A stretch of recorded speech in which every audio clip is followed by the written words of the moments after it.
ಮೈಸೂರಲ್ಲಿ ಕಾಂಗ್ರೆಸ್ ಅಭ್ಯರ್ಥಿ ಎಂ ಲಕ್ಷ್ಮಣ್ ಅಬ್ಬರದ ಪ್ರಚಾರವನ್ನು ಮಾಡ್ತಾ ಇದ್ದಾರೆ. ಚಾಮರಾಜ ವಿಧಾನಸಭಾ ಕ್ಷೇತ್ರ ವ್ಯಾಪ್ತಿಯಲ್ಲಿ ಭರ್ಜರಿ ಮತಬೇಟೆಯಲ್ಲಿ ತೊಡಗಿಕೊಂಡಿದ್ದಾರೆ. ಮನೆ ಬಾಗಿಲಿಗೆ ತೆರಳಿ ಮತಯಾಚನೆ ಮಾಡ್ತಾ ಇದ್ದಾರೆ ಎಂ ಲಕ್ಷ್ಮಣ್ ಮತಪ್ರಚಾರಕ್ಕೆ ಅನೇಕ ಜನ ಬೆಂಬಲವನ್ನು ಸೂಚಿಸ್ತಾ ಇದ್ದಾರೆ. ಅದರಲ್ಲೂ ಶಾಸಕ ಹರೀಶ್ ಗೌಡ, ಮಾಜಿ ಸಂಸದೆ ತೇಜಸ್ವಿನಿ ಗೌಡ, ಆಮ್ ಆದ್ಮಿ ಪಕ್ಷದ ರಾಜ್ಯಾಧ್ಯಕ್ಷ ಮುಖ್ಯಮಂತ್ರಿ ಚಂದ್ರು ಸೇರಿ ಹಲವರು ಸಾಥ್ ಕೊಡ್ತಾ ಇದ್ದಾರೆ. ಹೋದ ಕಡೆಯಲ್ಲೆಲ್ಲ ಕಾಂಗ್ರೆಸ್ ಅಭ್ಯರ್ಥಿ ಲಕ್ಷ್ಮಣ್ಗೆ ಉತ್ತಮ ರೆಸ್ಪಾನ್ಸ್ ಸಿಗ್ತಾ ಇದೆ.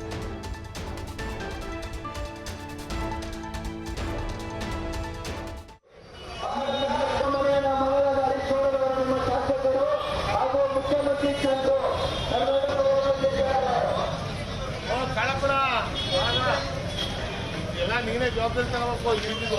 ಆಯ್ತು ನಾನು ದಯವಿಟ್ಟು ಹೇಳಿ ಮಾಡ್ತೀನಿ. ನಮ್ಮೂರು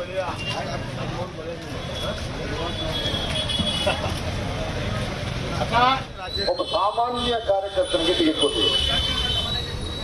ಕಳೆದ 20-25 ವರ್ಷಗಳಿಂದ ನಿರಂತರವಾಗಿ ಕಾಂಗ್ರೆಸ್ ಪಕ್ಷಕ್ಕೋಸ್ಕರ ದುಡಿತಾ ಇರುವಂತದ್ದು ನಮಗೆಲ್ಲ ಗೊತ್ತಿರುವಂತದ್ದು. ಇದಲ್ಲದೆ 35 ವರ್ಷಗಳಿಂದ ಮೈಸೂರು ನಗರದ ಅಭಿವೃದ್ಧಿಗೆ, ಮೈಸೂರು ಜಿಲ್ಲೆಯ ಅಭಿವೃದ್ಧಿಗೆ, ಕೊಡಗಿನ ಅಭಿವೃದ್ಧಿಗೆ ನಾವು ಒಂದಷ್ಟು ಕೆಲಸಗಳನ್ನ ಮಾಡಿದ್ವಿ. ಹೋರಾಟದ ಮೂಲಕ ಕೆಲಸ ಮಾಡಿರುವಂತದ್ದು ನಮ್ಗೆ ಗೊತ್ತಿರುವಂತ ವಿಚಾರ. ನಾನು ಜಾಸ್ತಿ ಮಾತಾಡಲ್ಲ. ತೇಜಸ್ವಿನಿ ಗೌಡ ಮೇಡಮ್ ಮತ್ತೆ ಮುಖ್ಯಮಂತ್ರಿ ಚಂದ್ರು ಸಾಹೇಬರು ಬಹಳ ಚೆನ್ನಾಗಿ ಮಾತಾಡೋದು, ಹರೀಶ್ ಗೌಡ ಚೆನ್ನಾಗಿ ಮಾತಾಡೋದು. ನಾನು ಒಂದು ಹೇಳ್ತೀನಿ, ನಿಮಗೆ ಆತ್ಮಹತ್ಯೆಯನ್ನು ಕೊಡ್ತೀನಿ. ನೀವು ಕೊಡುವಂತ ಮತ ನೀವು 5 ವರ್ಷದ ಪೀರಿಯಡ್ ಯಾವ ಕಾರಣಕ್ಕೂ, ಯಾವ ಹಂತದಲ್ಲಿ, ಯಾವಾಗಲೂ ನೀವು ಯಾರಿಗೋ ಓಟ್ ಕೊಟ್ಬಿಟ್ವಲ್ಲಪ್ಪ, ತಪ್ಪು ಮಾಡಿದ್ವಲ್ಲಪ್ಪ ಅನ್ನುವಂಥ ಅಂದೇ ಇರುವಂತ ರೀತಿಯಲ್ಲಿ ನಡ್ಕೊಳ್ಳುವಂತ ಕೆಲಸ ನಾನು ಮಾಡ್ತೀನಿ. ನಂದೇ ಆದಂತ ಒಂದು ದೃಷ್ಟಿಕೋನ ಇದೆ ಮೈಸೂರು ಲೋಕಸಭಾ ಕಾನ್ಸ್ಟಿಟ್ಯೂನ್ಸಿಗೆ. ಅದಕ್ಕಾಗಿ ನಾನು ಮೊನ್ನೆ ದಿವಸ ನಾವು ನಮ್ಮ ಮುಖಂಡಗಳ ಮೂಲಕ ಒಂದು ಪ್ರಣಾಳಿಕೆಯನ್ನು ಬಿಡುಗಡೆ ಮಾಡಿದ್ವಿ. ಮೈಸೂರು ಮತ್ತೆ ಕೊಡಗಿಗೆ ನಾನು MP ಆಗಿ ಗೆದ್ದು ಬಂದರೆ ಏನೆಲ್ಲ ಮಾಡಬಹುದು ಅನ್ನೋದ್ರ ಬಗ್ಗೆ ಒಂದು ಪ್ರಣಾಳಿಕೆ, ಮ್ಯಾನಿಫೆಸ್ಟೋನ ಸಪರೇಟ್ ಆಗಿ ಪ್ರತ್ಯೇಕವಾಗಿ ಇಡೀ ರಾಜ್ಯದಲ್ಲಿ ಮೈಸೂರು ಲೋಕಸಭಾ ಕಾನ್ಸ್ಟಿಟ್ಯೂನ್ಸಿಗೆ ನಾನು ಮಾತ್ರ ಪ್ರತ್ಯೇಕವಾದ ಪ್ರಣಾಳಿಕೆ ಬಿಡುಗಡೆ ಮಾಡಿರುವಂಥದ್ದು. ಆ ಪ್ರಣಾಳಿಕೆಯಲ್ಲಿ ಮಾಧ್ಯಮಗಳಲ್ಲೆಲ್ಲ ಬಂದು ಪ್ರಣಾಳಿಕೆಯನ್ನು ಮನಮನೆಗೆ ಒಂದು ಕೆಲಸವನ್ನು ಮಾಡ್ತಾ ಇದ್ದೀವಿ. ನನಗೊಂದು ಅವಕಾಶ ಕೊಡಿ ದಯಮಾಡಿ. ನನ್ನ ಪಕ್ಷ ಒಬ್ಬ ಸಾಮಾನ್ಯ ಕಾರ್ಯಕರ್ತನಿಗೆ ತೆಗೆದುಕೊಟ್ಟಿದೆ. ಒಂದು ಸಂವಿಧಾನವನ್ನೇ ಬದಲಾಗಿ ಮಾಡ್ತೀವಿ ಅನ್ನತಕ್ಕಂಥ ಸರ್ಕಾರ ಬಿಜೆಪಿ ಸರ್ಕಾರ, ಮತ್ತು ಪ್ರಜಾಪ್ರಭುತ್ವದ ಕಗ್ಗೋಲೆಯನ್ನು ಮಾಡ್ತಕ್ಕಂಥ ಸರ್ಕಾರ ಬಿಜೆಪಿ ಸರ್ಕಾರ, ಜೊತೆಗೆ JDS ಸೇರ್ಕೊಂಡಿದೆ. ಆ ಕಾರಣದಿಂದ ಇವತ್ತು ರಾಷ್ಟ್ರದಲ್ಲಿ ಒಂದು ಬಿಕ್ಕಟ್ಟು ಶುರುವಾಗಿದೆ. ಸರ್ವಾಧಿಕಾರದ ಧೋರಣೆ, ಕೋಮುವಾದದ ಧೋರಣೆ, ದುಷ್ಟಶಕ್ತಿಗಳ ಕೂಟ ಬಿಜೆಪಿ.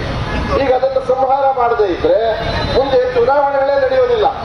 ಸರ್ವಾಧಿಕಾರದ ಧೋರಣೆಯಲ್ಲಿ ಏಕ ವ್ಯಕ್ತಿ, ಏಕ ದೇಶ, ಏಕ ಊಟ, ಏಕ ಅನ್ನ, ಏಕ ನೀರು, ಏಕ ಬಟ್ಟೆ, ಏಕ ಚಡ್ಡಿ ಹಿಂಗಾಗೋಗ್ಬಿಟ್ಟಿದೆ. ಈಗ ಅದು ಸಾಧ್ಯ ಇಲ್ಲ. ಈ ದೇಶದಲ್ಲಿ ವಿವಿಧತೆಯಲ್ಲಿ ಏಕತೆ ಇರ್ತಕ್ಕಂಥ ದೇಶ, ವಿಭಿನ್ನ ಸಂಸ್ಕೃತಿ, ವಿಭಿನ್ನ ಜಾತಿಗಳು, ವಿಭಿನ್ನ ಧರ್ಮಗಳಿರುವಂತ ದೇಶದಲ್ಲಿ ಏಕ ವ್ಯಕ್ತಿಯ ಏಕದರ್ಶನ ಆಗಕ್ಕೆ ಸಾಧ್ಯ ಇದೆ. ಅದಾಗ್ತಾ ಇದೆ.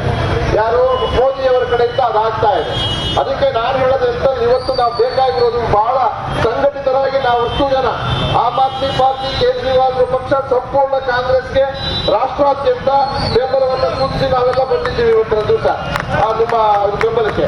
ಆಮೇಲೆ ಇಲ್ಲಿ ಎರಡೇ ವಿಚಾರ. ಮಹಾರಾಜರ ಬಗ್ಗೆ ನಾನು ಏನು ಟೀಕೆ ಮಾಡಲ್ಲ. ಆದ್ರೆ ಮಹಾರಾಜರು ಅಂದ್ರೆ ಹೆಚ್ಚು ಕಡಿಮೆ ಪ್ರೆಸಿಡೆಂಟ್ ಇದ್ದಂಗೆ ಅಲ್ವರ, ಅಥವಾ ಚೀಫ್ ಮಿನಿಸ್ಟರ್ ಇದ್ದಂಗೆ ಅಲ್ವಾ, ಪ್ರೈಮ್ ಮಿನಿಸ್ಟರ್. ಅವ್ರು ಯಾಕೆ ತಹಸೀಲ್ದಾರ್ ಹೋಗಿ ಚಾಲನ ಆಗೋದು ಅಂದ್ರೆ ಏನೋ ಅರ್ಥ ಇದೆಯಾ? ಅದು ಸ್ವಲ್ಪ ಅವ್ರು ಅರ್ಥ ಮಾಡ್ಕೋಬೇಕಾಗಿತ್ತು. ಬೇಕಿಲ್ಲ. ಮಹಾರಾಜರು ಎಂತ ಜಾಗದಲ್ಲಿ ಪಾತ್ ಪೂಜೆ ಮಾಡ್ಕೊಂಡಿದ್ದೀವಿ. ಆದ್ರೆ ಕೈಗೆ ಸಿಗೋದಿಲ್ಲ. ನೀವು ಎಷ್ಟು ಜನ ಭೇಟಿ ಮಾಡಿ ನಿಮ್ಮನ್ನು ನೋಡ್ಬೇಕು. ನಾನೇ ಒಂದು ಅರ್ಜಿ ಹಾಕಿದ್ದೆ ಈ ಮಹಾರಾಜರು ಹೊಸದಾಗಿ ಅಧ್ಯಕ್ಷರಾದಾಗ ಭೇಟಿ ಮಾಡಿ ಪಾಪ ಮಾತಾಡ್ಸ್ಕೊಂಡು ಬರೋಣ ಅಂತ. ಪುತ್ರ ಇಲ್ಲ, ಯಾರಿಗೂ ಇಲ್ಲ. ಆಮೇಲೆ ಹೇಳಿದ್ರು ಬಿಜೆಪಿ ಅವ್ರನ್ನ ಬಿಟ್ಟು ಯಾರನ್ನೂ ಒಳಗೆ ಸೇರ್ಸಲ್ಲ ಅಂತ ಆಗ್ಬಿಟ್ಟು. ಪಾಪ ದೊಡ್ಡ ಮನುಷ್ಯರು ಬಿಡಿ, ಅವ್ರ ಚಿಂತನೆ ಕರೆಕ್ಟ್ ಆಗಿ ಹೇಳಿದ್ದಾರೆ. ಹಂಗಿರುವಾಗ ನಾಳೆ ದಿವಸ ನಾವೆಲ್ಲಾ ಜನಗಳು ಅವ್ರನ್ನ ಭೇಟಿ ಮಾಡೋದು ಹೆಂಗೆ? ಮನೆಗೆ ಹೋಗಕ್ಕಾಗತ್ತ? ಲಕ್ಷ್ಮಣ್ಣ ಬೀದಿ ಸಿಗ್ತಾರೆ, ಎಲ್ಲಿ ಬೇಕಾದ್ರೂ ಸಿಗ್ತಾರೆ.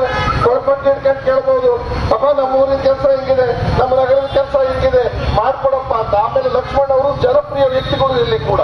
ಸಾಮಾನ್ಯ ಜನರಲ್ಲಿ ಸಾಮಾನ್ಯ ಪಕ್ಷ, ಆಮ್ ಆದ್ಮಿ ಪಾರ್ಟಿಯ ಉದ್ದೇಶವೂ ಅದೇ. ಹಾಗಾಗಿ ನಾನೇನು ಟೀಕೆ ಮಾಡಕ್ ಹೋಗೋದಿಲ್ಲ. ಮಹಾರಾಜನ ಆ ಸ್ಥಾನದಲ್ಲೇ ಕೂರ್ಸ್ಕೊಳ್ಳೋಣ, ಕೆಲಸ ಮಾಡಕ್ಕೆ ನಾವಿರೋಣ. ಹಾಗಾಗಿ ಕೆಲಸ ಮಾಡಕ್ಕೆ ಯಾರು ಬೇಕೀಗ? ಜೋರಾಗಿ ಹೇಳಿ, ಕೆಲಸ ಮಾಡಕ್ಕೆ ಯಾರು ಬೇಕೀಗ? ಲಕ್ಷ್ಮಣ್ ಬೇಕು. 10 ವರ್ಷಗಳಲ್ಲಿ ಇವರು ಮಾಡಿರ್ತಕ್ಕಂಥ ಕೆಲಸ ತಮಗೆ ಗೊತ್ತಿದೆ, ಸಾಧನೆಗಳು.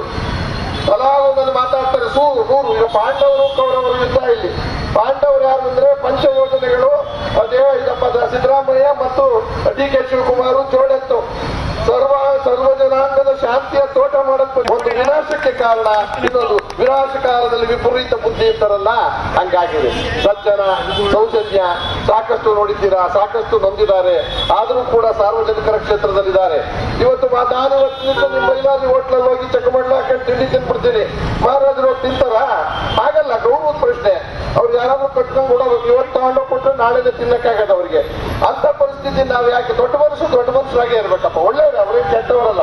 ಅವ್ರನ್ನ ಬಾವಿಗೆ ತಳ್ಳಿದ್ದಾರೆ, ಅವ್ರು ಬಂದಿಲ್ಲ, ಬಹಳ ಜನ ಸೇರ್ಕೊಂಡು ತಳ್ಳಿದ್ದಾರೆ. ಈಜಕ್ಕಾಗಲ್ಲ ಕಂಠಸ್ವಾಮಿ, ನೀವು ಒಳ್ಳೆ ಸಿಂಹಾಸನ ಮೇಲೆ ಕೂತ್ಕೊಳ್ಳಿ ಅಂತ ನಾವು ಹೇಳೋದು. ನಾವೇ ಬೇಕಾಗಿರೋದು ನೇರವಾಗಿ ನಮ್ಮ ಊರಿನ, ನಮ್ಮ ರಸ್ತೆಯ, ನಮ್ಮ ನಗರದ ಸೌಲಭ್ಯಗಳನ್ನ, ನಮ್ಮ ಬೆಲೆ ಏರಿಕೆಯನ್ನು ತಡಿಬೇಕಾಗಿದೆ, ನಮ್ಮ ಹೋರಾಟ ಅನ್ಯಾಯವಾದ ತಡಿಬೇಕಾಗಿದೆ. ಆ ದೃಷ್ಟಿಯಿಂದ ಹರೀಶ್ ಗೌಡ್ರಿಗೆ ಈಗಾಗಲೇ ಗೊತ್ತಿದ್ದಾರೆ, ಜನಪ್ರಿಯ ವ್ಯಕ್ತಿಗಳು, ತೂಕವಾದ ವ್ಯಕ್ತಿ ಎರಡೂ ತರ ಅಲ್ವಾ? ನೋಡಿದ್ರು ತೂಕವಾಗಿದ್ದಾರೆ, ಭೌತಿಕವಾಗೂ ತೂಕವಾಗಿದ್ದಾರೆ, ಜನಪ್ರಿಯವಾಗೂ ಇದ್ದಾರೆ. ರಸ್ತೆಯಲ್ಲಿ 5-6 ಜನ ತಳ್ಕೊಂಡು ಹೋಗಿ ಕ್ಯಾನ್ವಾಸ್ ಮಾಡ್ತಾ ಇದ್ದಾರೆ. ಅಂದ್ರೆ ಅವರ ಉತ್ಸಾಹ ನೋಡಿ ನನಗೆ ಒಂದು ಖುಷಿ ಆಯ್ತು. ಪಾಪ ನಮ್ಮವ್ರು ಸ್ವರ್ಗಿದ್ದಾರೆ 20 ದಿವಸದಿಂದ ಓಡಾಡಿ ಲಕ್ಷ್ಮಣ್ ಅವರು ಜೊತೆಗೆ ನಮ್ಮ ತಾಯಿ ಬಂದಿದ್ದಾರೆ, ಇನ್ನೊಬ್ರು ನಮ್ಮ ಇವರು ಪುಷ್ಪ ಅವರು ಬಂದಿದ್ದಾರೆ, ಮಾಳವಿಕಾರ ಅವರು ಬಂದಿದ್ದಾರೆ. ಬಹಳ ಉದ್ಧಾರ ಮಾಡೋದ. ಒಂದೇ ಒಂದು ಕೊನೆಯದಾಗಿ ಈ ಅದು ಸರ್ವ ಪ್ರಜಾಪ್ರಭುತ್ವವನ್ನು ಉಳಿಸೋದಿಕ್ಕೆ, ಸಂವಿಧಾನಕ್ಕೆ ಗೌರವ ತರಕ್ಕೆ, ಈ ದುಷ್ಟಶಕ್ತಿಗಳನ್ನ ಕಳಿಸೋದಿಕ್ಕೆ, ಕೋಮುವಾದಿಗಳನ್ನ ಹತ್ತಿಕ್ಕೋದಕ್ಕೆ, ಸರ್ವಾಧಿಕಾರವನ್ನು ತಿಕ್ಕಾಟ ಮಾಡೋದಕ್ಕೆ ಕಾಂಗ್ರೆಸ್ ಹಸ್ತದ ಗುರುತಿಗೆ ತಮ್ಮ ಬಹುಮತ ಮತವನ್ನ ಕೊಟ್ಟು ಸ್ವಾಮಿಗಳನ್ನ ಸಿಂಹಾಸನದಲ್ಲಿ ಕೂತ್ಕೊಳ್ಳಿ, ನಾವು ನಿಮ್ಮ ಸೇವೆ ಮಾಡ್ತೀವಿ ಅಂತ ಹೇಳೋಣ ಅಂತ ಹೇಳಿ ನಿಮ್ಮೆಲ್ಲರಿಗೂ ಒತ್ತಿ